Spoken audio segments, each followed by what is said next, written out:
It was 2009, towards the end of when we were finishing Dragon Age Origins, when myself, Matt Goldman, and Mike Layla started to get together on a weekly basis to talk about the directions we wanted to take the franchise, and the things we wanted to explore if we had a chance to do so. We built a kind of a cartoon animatic of what we would like to be in the game if we were going to really pull out the stops and do whatever we wanted. It's actually very much like the beginning of the game. There's a conversation wheel, there's a dragon airstrike, you're a cool badass warrior with spiky armor chopping Murlocs in half by the millions.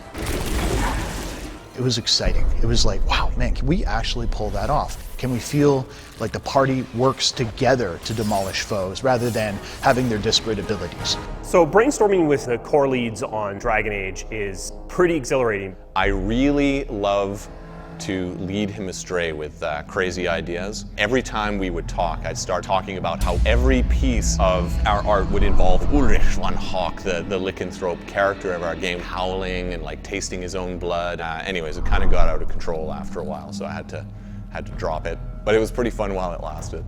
You know, the final beautiful touch of it was when we said, what if we could tell a story that was more personal? And that's where the idea of Hawk, the champion of Kirkwall, and that rise to power over a decade of history came out. Where Origins really shone by having this huge epilogue that had thousands of variations based on the choices you've made. Instead, we've moved that into the gameplay. People you've interacted with at the beginning of the game are going to have their kind of situations profoundly affected by their interaction with Hawk, your character.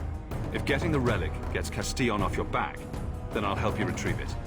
There might be something I could do for you, if you're looking for company later. You re-interact with them, you see how that worked out. So we believe it may be our most reactive game to date. So here we were, we finished these brainstorming sessions. There's a lot of stuff on the whiteboards. There's a lot of pie-in-the-sky ideas. And then Dragon Age Origins came out, and it beat all of our expectations. Perfect scores, the VGA awards. We also had a bunch of meta reviews, comments coming in about Origins, and what really resonated for me was this resounding theme that Origins was an amazing story-based classical RPG, but that there were elements of it that seemed to be dragging. If you're telling a dark fantasy, you don't want combat to feel like you're playing a chess game with a friend.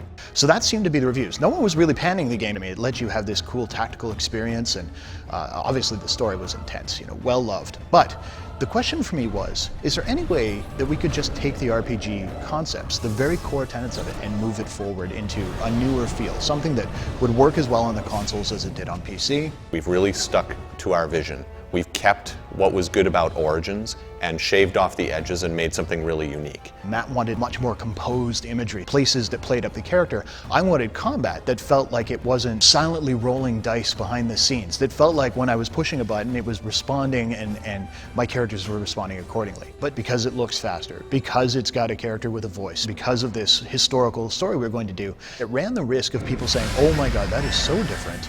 I'm not sure it's for me. And we knew that would be a potential problem. But at the same time, we also knew that the game we were designing was not one that would actually alienate them. So what we've been very open with is letting people go hands-on. And the big thing we saw is that people, even people who loved Origins, people who came wearing armor from Origins, were playing the game and going, oh wow, I see what you did here. It's almost hard to communicate how much this game still feels like Origins, despite feeling completely different. We're trying to make a game that we would love to play. We have the best in the biz running their teams and working really hard together to make this thing come true. Even when Origins was nearing completion, we had already started thinking about Dragon Age 2. We'd already begun sharpening that axe. So the moment they took the blinders off, said, okay, go. We knew exactly what we were making. We knew the exact vision we were trying to bring to the player.